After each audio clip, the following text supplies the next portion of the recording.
बताओ, ये पैसे कहाँ से आए तुम्हारे पास? अगर मैं ये कहूँ कि मैं एक बहुत बड़ी कंपनी का बॉस हूँ और ये पैसे मेरे लिए कुछ नहीं, तो क्या तुम मेरा यकीन करोगे?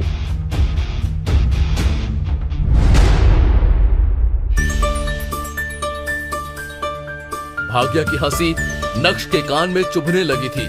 वो और बर्दाश्त नहीं कर पाया। उसने अपनी जेब से बैंक का चेकबुक बाहर निकाला और एक साइन ब्लैंक चेक अनिका की तरफ बढ़ाते हुए बोला, अनिका, ये लो, तुम्हारे लिए, मतलब अंजी कॉर्पोरेशन के लिए। मुझे पता है कि रकम ज्यादा होगी तो कैश तो नहीं चलेगा, नहीं तो मैं कैश दे देता। अमाउंट भी मुझे पता नहीं, तो मैंने ब्लैंक चेक पे साइन कर दिया। नक्श की बात सुनकर अनिका शॉक थी।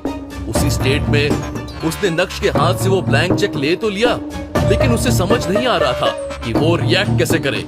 दूसरी तरफ भाग्या ये सीन देखकर और भी जोर से हंसने लगी और उसे लगा जैसे नक्श तो वाकई में बहुत बड़ा बेवकूफ है जो उसके कहने पर कुछ भी हरकतें कर रहा है। भाई साहब, अंजी कॉर्पोरेशन को बचाना है, बेचना नहीं है। और तुम्हें पता है ना कि ब्लैंक चेक देने से कुछ फायदा नहीं है। बैंक में पैसे होने चाहिए और तुम्हारे पास तो इतना माल है नहीं। हाँ, हम सबको पता है तुम्हारे बैंक में कितने पैसे हैं। देख लिया तुमने, अब वापस दे दो प्लीज। और ये बताओ, तुम्हारे पास माल है?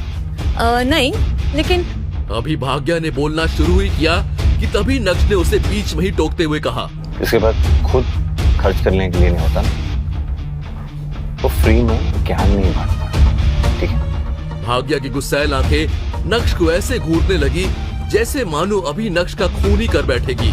लेकिन अब भाग्या के पास बोलने के लिए कुछ नहीं था। भाग्या की बोलती बंद करने के बाद नक्श ने अनिका को देखा, जो अभी भी नक्श की बात पर यकीन नहीं कर पा रही थी। वो उस ब्लैंक चेक को साइड में ही रखने वाली थी कि तभी नक्श ने कहा, अनिका, एक सेकंड प्लीज। अगर तुम चाहो ना तो नेट बैंकिंग में मेरे अकाउंट में चेक कर सकते हो कि मेरे पास पैसे हैं कि नहीं। अनिका भी नक्श की बात पर भरोसा करना चाहती थी, लेकिन वो भरोसा नहीं कर पा रही थी क्योंकि नक्श के पास कोई जॉब ही नहीं थी। पूरे दिन तो नक्श घर में बैठा रहता है, घर के सारे काम करता है। आज अचानक से वो आया और उसने ब्लैंक चेक देते हुए कहा कि अंजी कॉर्पोरेशन को बचा लो।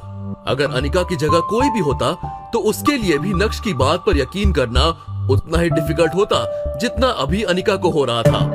वैसे तो नक्श ने भाग्या का मुंह बंद करवा दिया था, लेकिन अभी इस टॉपिक पर भाग्या को लगा कि वो नक्श को दबा सकती है। दीदी, ये आपको चेक करने भूल ही रहा है, तो आप चेक कर लीजिए ना। उसके